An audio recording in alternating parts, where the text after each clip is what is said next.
Welcome to the next episode of Discipline, Desire, Dedication. My name is Dakota Lang, along co-host Garrett Cotten. Today on this episode, we're going to do a deep dive into change. So there's a lot of things that have to change if you want to see different results that you're seeing. So that's something that myself and Garrett are going to kind of mastermind on. Yeah, I say we kind of start. Let's talk about you first, because yours is probably a little bit more interesting. Yeah. So tell us a little bit about your life before performance windows. We can even talk about high school to college. Like even in those time periods, what were some of the habits? What was your life based around? What was your purpose? Kind of start from there, and then we'll kind of talk about the change of today. Yeah. So I would say that just as far as purpose, purpose,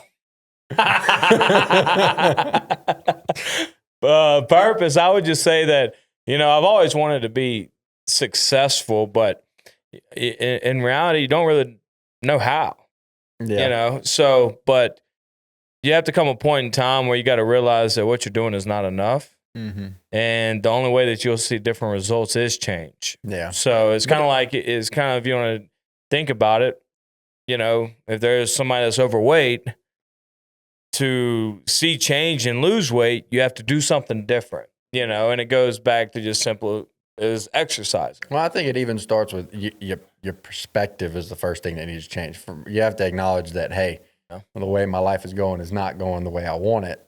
Mm-hmm. Therefore, I need to start thinking about change, so it starts with thinking of change. But on my question, more of like, where was me and you both? We went through Livingston Parish, you know, when we were in Walker High. When I was in high school, I just stayed busy for sports after school, just kind of going through motions. I feel like those were all just kind of placeholders, keeping us busy. Yeah, but all that. But yeah, that's sports and all that. But let's go to like whenever I was at United Rentals, right? You were working at the hospice company. You kind of get stuck into this, this way of life where it's just constantly doing the same thing over and over again, which you can go back to routine. But there's always a thing of good routine and bad routine. And I feel like sometimes people get caught up in bad routines, right? And one bad routine that I had was, I would wake up, go to work, and then guess what? Whenever I was getting off, I'm stopping at the gas station, getting me a beer. You know what I mean? Getting me a beer. Well, in reality, you're not going to see good results from doing that. And it goes into that perspective, though. Yeah. Just like being overweight. You, in your eyes at that time, in that period of your life, you were doing the right things. Mm-hmm. You were going to work. You had a job. Yep. You're getting a paycheck. You're getting off of work, and you're going to pick up beer because you've accomplished the goals for the day, which is to purely show up to work and clock in, right? So we're going through that motion. But it's just like being overweight. If McDonald's is your breakfast, Burger King's your lunch, Taco Bell's your dinner every single day, it's until you look in the mirror and say, hey, I actually don't like the way my life is going right now, and that's what makes you realize that you need to change. Yeah, I like that. I think that's something we really need to hound on is changing your perspective. It starts with that because anybody can change the setting. Mm-hmm. And I've told a lot of people that in my offices. I tell people all the time, when I was working at Chili's, I was a piece of dirt. I was doing things I should not be doing. I was drinking on the job, drinking a Presidente on the way to the bar as soon as I clocked out. Like it was just, nothing was right. And then it's understanding that when I came to performance windows, I changed not just the setting, I changed who I am. Right. So I left Louisiana. I changed my workout habits. I changed my diet. I changed the alcohol that I was drinking. Yep. I stopped drinking. I started waking up at different times. I started hanging around different people. Like every single aspect of my life changed. But I think it was so easy for me because I was ready for that change. I had been in that perspective of like, something's got to change in my life. That's why I was literally praying for an opportunity whenever this opportunity came to me. Yeah. So with United Rentals though. So kind of go through like the things that you had to change, well, like your habits and stuff before you came to performance windows.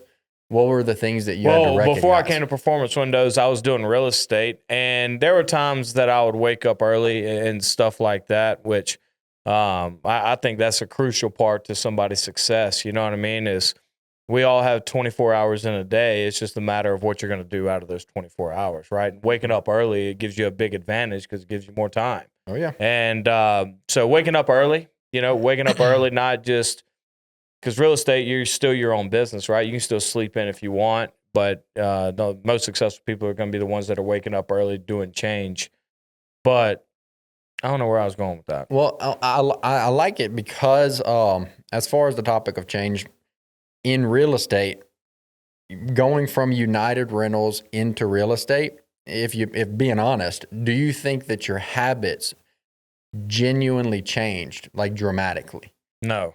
So therefore, you were the same person in United Rentals that, maybe at United Rentals, you wanted to wake up early 1 or 2 days out of the week. And you wanted to get there a little bit early and be the first person there, right? No, but I had to be. Yeah, so you had to be. Yeah. So in your mind, you're waking up early, you're going through the motions, doing what you're supposed to. Real estate, you started waking up a little bit earlier, you know, but there was no consistency in that. Consistency, yeah. So now it's coming back into, and if you want to truly see the change, what does it take to change? And I think it comes back to like almost block schedule. Most people, like we were talking earlier before the podcast, is the thing is that people relive the same 30 days for 20 or 40 years of their life. Imagine if United Rentals. Very little change. Very little change, but I mean, that's what we're raised into. Yep. You go into United Rentals, how many people work at United Rentals that have been there for 15, 20 years? Oh, there's a lot. A lot. And, if you think about their month to month, how much is their life actually changing from 30 days to 30 days? Mm-hmm. They're not. They might change a workout routine. They might change a diet or something like that. But as far as the setting that they're in, the people they surround themselves with, there's no change in that whatsoever. Whereas for us to be as successful as we are in Performance Windows, we changed every single aspect consistently we even call it a 60-day sacrifice, but for at least 60 days of daylight to dark intentional change, So it's not just waking up one day early this week and saying, hey, I like how yesterday was because I woke up early. It's more of I'm waking up early every single day because this is the lifestyle that is going to create the life I want. And even a deeper thought, I feel like to get to change those, like get those results to change and waking up early and stuff like that, it all starts with what you change on putting in your brain. Mm. You know what I mean? One of the biggest changes that I made was audiobooks. Mm-hmm. Before I moved to Denver, I never listened to any audiobooks. Oh, okay, podcasts, no, it just wasn't my thing, you know? And I feel like that would be the most simplest thing I would tell somebody that wants change, right? Turn on a billionaire's audiobook. I don't care who it is. I really don't. You don't need the perfect book. Turn something on that can be positive going into your brain. And the deep thought of that, too, is you are who you surround yourself with.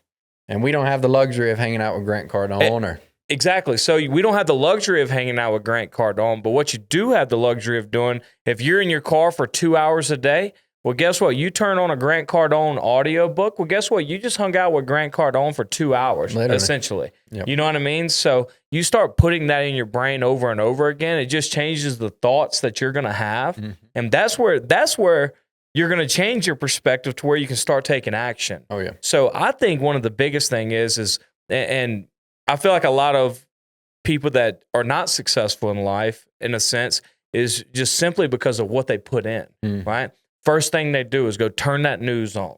Yeah. I can't tell you the last time I watched the news. I ain't even got a TV in my bedroom. Yeah, you know what I mean? Like the news, I don't even know what channel the news is on. Nope. But at the same time, like if you go home and that's the first thing you turn on, you're going to look at a bunch of negative stuff, maybe a positive thing here and there, but nothing really that you're going to be able to change and change yourself, right? You worried about what other people got. Exactly. My dad, I love him to death, but he calls me and Grant Cardone, me, I surround myself with that all the time. Every time I'm going to the office, and he talks about salespeople create economies. And then my dad, he's obsessed with the news. He's watching the news, and he's like, "Oh, you worried about this? Your flight's messed up, this and that, and all this kind of stuff. I want to be traveling if I were you." He's getting deeper and deeper into his hole. Whereas for me, I'm like, I didn't even know that the government shut down. I've been so busy working. I've been so busy creating an economy that I don't have time to pay attention to the average of the world. But that's again, it took the intentional change. When I was back at home, guess what? I wake up in the morning, my mom's making breakfast with the news on. Yep. Like that was just what we grew up. That's normal. Whereas if we have to create a new normal for us if we want to see a different life. Yeah. And one thing that we have, one of the reasons we've done so well is because we brought people out and we changed their location from Louisiana to wherever we were located at, Denver, Austin, and, where you pretty much force change, right? People that are in, we have people that listen to this that are working. You might not even be working for Performance Windows, right? Working for your own business, but you're working in your hometown, right? Biggest thing is that you got to change what you put in your head, what you put in your brain. Because if you, like you said, Dan Pena says it on his, I've listened to his quote, right? Show me your friends, I show you your future, right? You keep hanging around with the same freaking people that you hung out with your whole life, you're never going to grow past them. You know what I mean? Put yourself, and it's uncomfortable. Yeah. Change is not easy, but it is great. It is uncomfortable. Now, I mean, I just moved from Austin to Utah after I moved from Louisiana, Denver to Austin back to Utah. The first time I moved to Louisiana, it was like a culture shock. Out of Louisiana, yeah. Right? When I moved out of Louisiana, big culture shock, like a lot of change, and it was very uncomfortable, right? But after you do have so much change is growth, change is progression.